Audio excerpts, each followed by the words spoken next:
Hello, friends. Yesterday, I got a call from a member of our community. The person began by saying, "I have a rabbinic question for you." I said, "Well, I don't know if I have the answer, but I'm honored to listen carefully to the question." The person continued,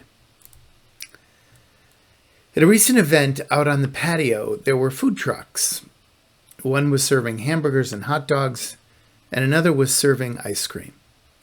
Is this really in accordance with our kosher dietary policy? It just doesn't seem right." He was referring to the mixing of milk and meat.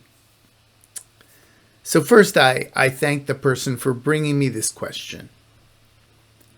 I told the person that I remembered when we were discussing our kosher policy on the board of directors years ago. Now, anyone in the community can come to a board meeting, and several people who were concerned about our kosher policy came to that meeting to voice their concerns. A few people spoke passionately about the importance of us having a kosher policy that honored our people's traditions.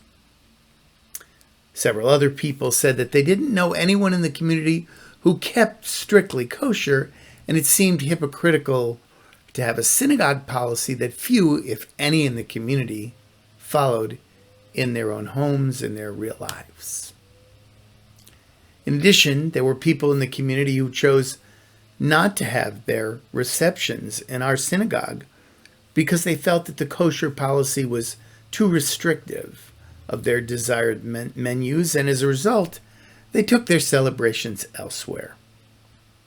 This is not why we built a synagogue home. So, as it turned out, someone else asked, well, what if someone had a family simcha, a bar, bat mitzvah, or a wedding, and invited relatives who did keep kosher? It would be wrong if there was nothing for them to eat. Another person on the board brought a proposal that we follow the kosher policy of another local synagogue that did not serve milk and meat during the same portion of the meal. So you could have an appetizer that was dairy, meat for your main dish, and ice cream for dessert, and it would be within the policy. In this way, the mixing of milk and meat would not occur during the same course of the meal. I was listening very carefully and had not yet spoken, when one of the people arguing for a more traditional kosher policy turned to me and said, "As the rabbi of the community, aren't you going to uphold Jewish tradition?" There was a pregnant pause, and I felt all eyes on me. I was silent for another moment, and then I said, "Our goal is not to defend the Jewish tradition. It does not need defending.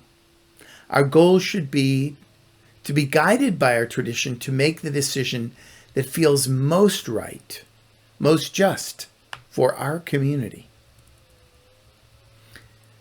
Clearly, a vast majority of people in this community do not keep kosher according to Jewish law. And there's a good number of people yet who would find it offensive if we served pork or shellfish, which they do not eat. There were a lot of compelling points made during the discussion here. I think we should always offer a vegetarian option for anyone attending who happen to keep kosher.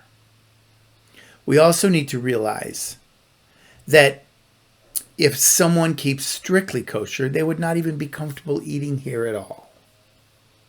We certainly do not want to adopt a policy that would be offensive to people in the community, so I think it makes sense not to serve pork or shellfish.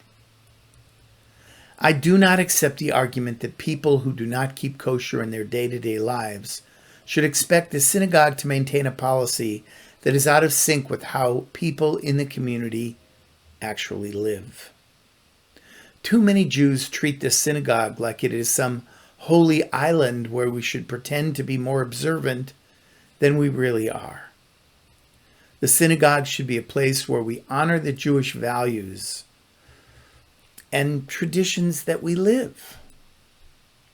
Keeping kosher has always been a way for our people to eat consciously and with awareness. Today, for some Jews, traditional laws of keeping kosher have evolved to what is being called eco-kosher. Eco-kosher is a Jewish spiritual practice in which we consider modern environmental, social, and ethical issues that promote sustainability. Some proponents of this movement strive to eat food that has been ethically and sustainably produced. Others argue that ideally the eco-kosher food should be locally sourced.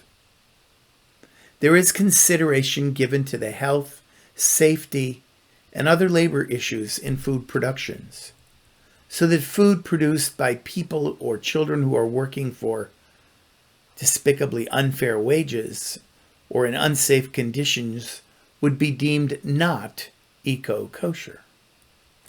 Animals must be raised in a healthy, wholesome environment and treated with respect and compassion when it is time to be slaughtered. And just like traditional kosher laws, the slaughtering has to be done in the quickest and most humane way possible. I think that whatever policy our board deems appropriate for our community, we should use the policy as an opportunity to learn how thoughtful Jewish leaders are trying to update and make relevant the traditional food consumption consciousness that is a part of keeping kosher. Ultimately, the board decided to follow the neighboring synagogue's policy that no pork or shellfish should be served, and there should not be meat and milk served within the same course of any meal. I support this policy, and furthermore support a periodic review of all of our policies to ensure that they continue to be in the best interests of our community. The congregant that called thanked me for my response and the thoughtful discussion that ensued as a result. They said that they now felt better because they understood our policy and the wisdom behind it. I thanked the person for having the courage to bring the question to me and for the important conversation that we shared together. I welcome any questions from members of our community. And really, I wonder, I say that I love being in dialogue around issues that affect individuals and families of Beth Chaim. Stay safe and be well. Shalom uvracha, peace and blessings.